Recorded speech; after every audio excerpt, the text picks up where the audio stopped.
dresses with the red trim, the lipstick, the background. It's wonderful. It's easy. Pick one color and then you just go. This is a weird time in life where I feel like the research that I've been doing for the past 15 years and then the book that I wrote, all of my research is on how overusing technology or relying on it and deferring to it over any kind of investment in our embodied lives leaves us feeling really dysregulated, really lonely. It leaves us at risk of anxiety and depression. And it also kind of leaves us feeling somewhat kind of both overstimulated and hollow. Anytime you pick up your phone, you just feel, engrossed in it and kind of lost to, like, we're habitual in how we even check our phones, but with no real strategy there. So that's right. And I always talk about our devices as little ambient potentiality machines, and so even if it's just sitting near us, there's this constant ambient awareness that we're either, missing out on information or on opportunities or on the opportunity to indulge productivity culture, because we live in a culture that really privileges productivity and really privileges what we do more than who we are. And so these things allow us to feed that 24/7. And not only that, but they rescue us from almost any opportunity to be bored or awkward or inconvenienced or uncomfortable. How do those 4 components make us feel competent? Because I know if I feel, inconvenienced or uncomfortable, I'll only feel better if I overcome that feeling. So is it the act of overcoming it, or is it just like sitting with it? Okay. Yeah. So it's the act of actually sticking with it enough that we come up with either a creative solution or an actual way of addressing it. Where problems arise is when we immediately feel uncomfortable or awkward, and then we turn toward our phone as distraction.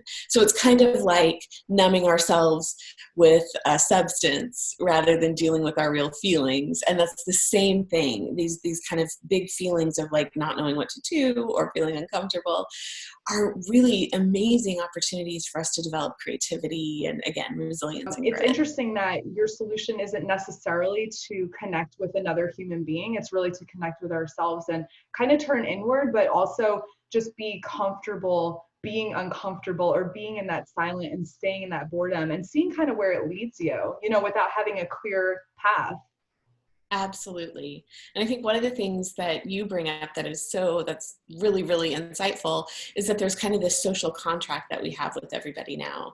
And that is that we're not going to really ask anything of them relationally. We also have a relational contract with ourselves. And if we aren't able to be fully present with ourselves and comfortable kind of in the skin that we live in, then we will never hope to be able to be comfortable interacting in those kind of social contracts with others. So I think it starts with a really intentional and healthy relationship of self to self, and then can move from there to self to others. If we deal with our stuff, then we can have those relationships in our lives that we probably always looked up to and always wanted and weren't sure how to achieve them. And to just try and create something with no foundation of ourselves, that's where you run into those unhealthy, toxic patterns.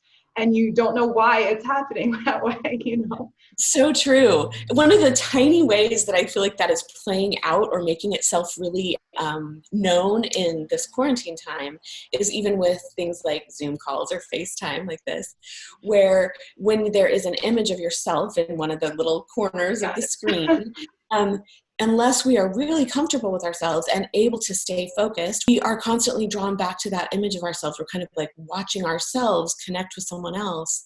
And it really impacts the way in which a connection happens. It's a piece of cognitive dissonance that our brains really we have not done it in mass like we are now, most of us. We have constant self-awareness in a moment where we're actually trying to engage content. And it does kind of throw us off in a really physiologically and psychologically exhausting way.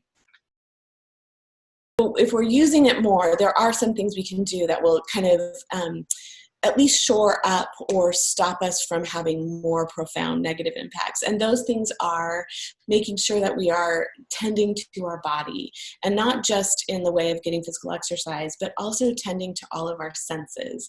So if we can amp up in our small spaces, the sense of smell, either with candles or essential oils, or if you don't have those, put some water on the stove top and some spices in there and let it boil for a while.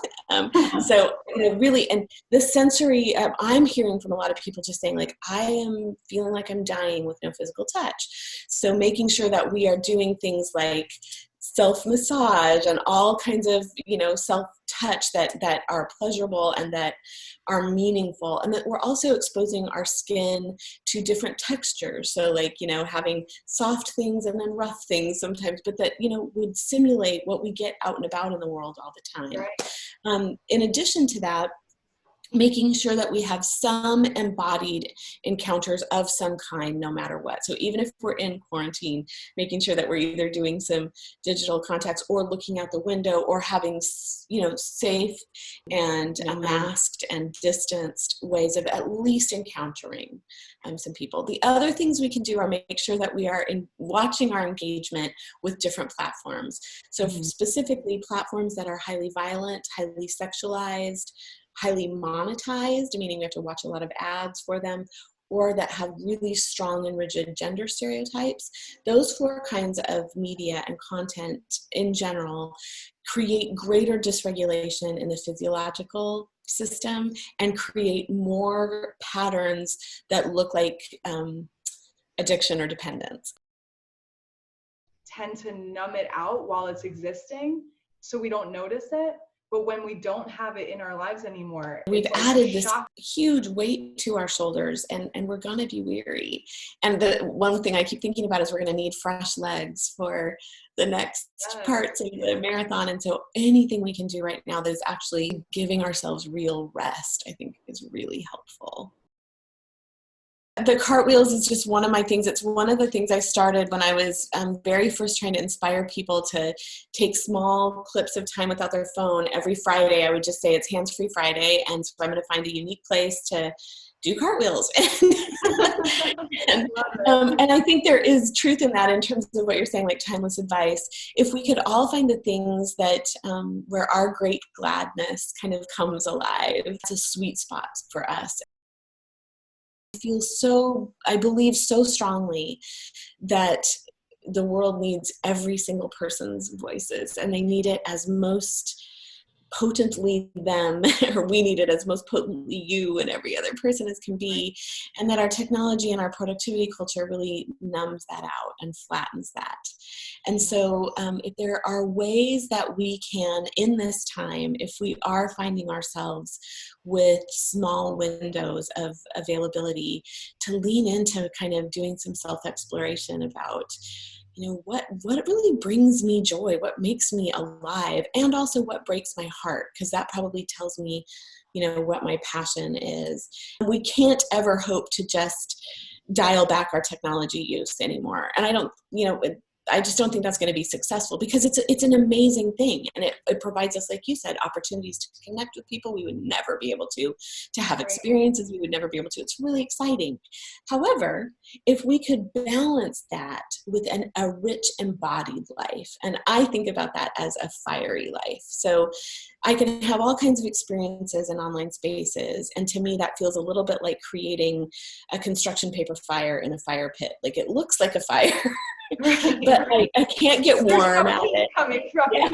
Exactly. Our embodied lives are where I think the real fire is. And so if we could just balance our tech life with a really unique to us, because if my only options are things that don't really light my fire, I'm not going to be interested. But things that are kind of edgy and risky and push us beyond our kind of feelings of capability into a new space of either awareness or competence.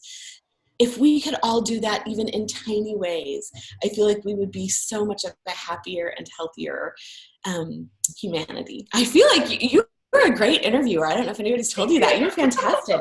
Thank you so go. much. Thank you. I feel like we covered a ton. You really did, yeah.